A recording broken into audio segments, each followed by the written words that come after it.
নমস্কার বন্ধুরা, তোমরা সবাই কেমন আছো? আশা করি ভালো আছো, আমরাও ভালো আছি।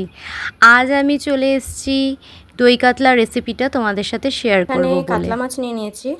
এটা আমি দই কাতলা করব বলে এখানে কাতলা মাছ নিয়ে নিয়েছি। এখানে একটু পেঁয়াজ বেটে নিয়েছি, আর এখানে দই, চারমগজ, কাজু, একটু আদা, একটু রসুন একসাথে পেস্ট করে নেব, আর কাঁচা লঙ্কা আছে। আর এই দইটা কিন্তু বাড়িতে পাতা, এটা কিন্তু দোকানের নয়, এটা বাড়িতে পাতা হয়েছে সেই দই। তো চলো আমি বানিয়ে নিই। এখানে আমি সাদা তেলে মাছটা ভাজতে দিয়ে দিয়েছি, আর মাছটা খুব বেশি হাই ফ্লেমে ভাজবো না, লো ফ্লেমেই ভাজবো। এখানে আমার মাছটা ভাজা হয়ে গেছে, এবার আমি বাদবাকি মাছটা রান্না করে নেব। ফোড়ন দিয়ে আমি পেঁয়াজ বাটাটা যেটা করেছিলাম সেটা আমি দিয়ে দিয়েছি। পেঁয়াজ বাটাটা আমি ভালো করে ভেজে নেব একটুখানি। তারপর আমি এখানে যেই পেস্টটা বানিয়েছিলাম তখন দই দিয়ে, কাজু দিয়ে, অনেক কিছুই ছিল দেখিয়েছি, সেই পেস্টটা পেঁয়াজ বাটাটার মধ্যে দিয়ে দেবো।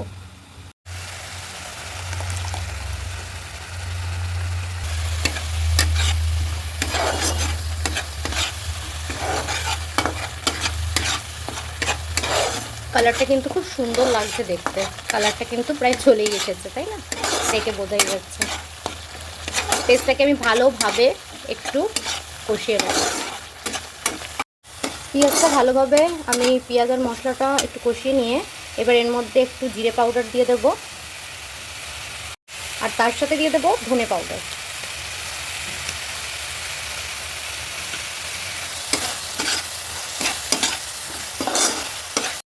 এর মধ্যেই দিয়ে দেব পরিমাণ মতো নুন।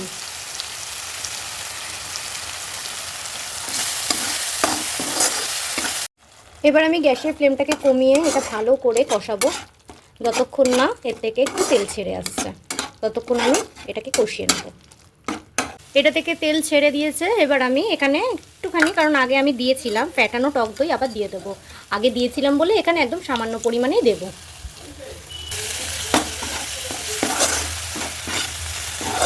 দইটা দিয়ে দেওয়ার পর কিন্তু কন্টিনিউয়াসলি এভাবে আমাদের নাড়াতে হবে, না হলে কিন্তু দইটা কেটে যাওয়ার সম্ভাবনা থাকতে পারে। এবার আমরা এর মধ্যে সামান্য পরিমাণ একটু জল দিয়ে দেবো।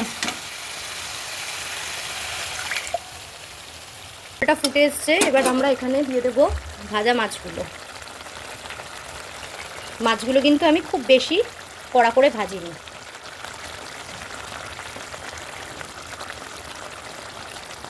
মাছগুলো দিয়ে দিয়েছি, এবার আমরা এর ফ্লেমটাকে কমিয়ে দেব, দিয়ে চাপা দিয়ে রাখবো। আমাদের দই কাতলা হয়ে গেছে। এর ওপরে আমি একটুখানি ধনেপাতা কুচি দিয়ে দেব, আর দিয়ে দেব একটু কাঁচা লঙ্কা চেরা। দেখতে কিন্তু খুবই লোভনীয় হয়েছে, তাই না? আপনারাও কিন্তু বাড়িতে এইভাবে ট্রাই করে নিতে পারেন দই কাতলা, যেমন দেখতে হয়েছে তেমন খেতেও। আর ভিডিওটা যদি ভালো লেগে থাকে অবশ্যই আমাদের চ্যানেলটাকে ফলো করে নেবে, সাবস্ক্রাইব করে দেবে, আর সাথে লাইক কমেন্টস করে অবশ্যই জানাবে যে কেমন লাগলো।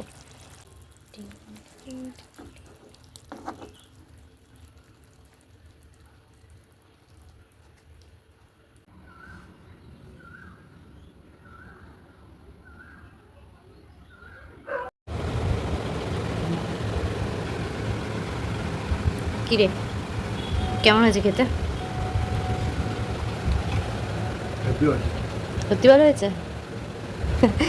ঠিক আছে, খেয়ে নে। তোমাদেরও যদি এই রেসিপিটা ভালো লেগে থাকে অবশ্যই চ্যানেলটাকে সাবস্ক্রাইব করে দেবে, লাইক কমেন্ট করে শেয়ার করে আমাদের পাশে থাকবে। টাটা।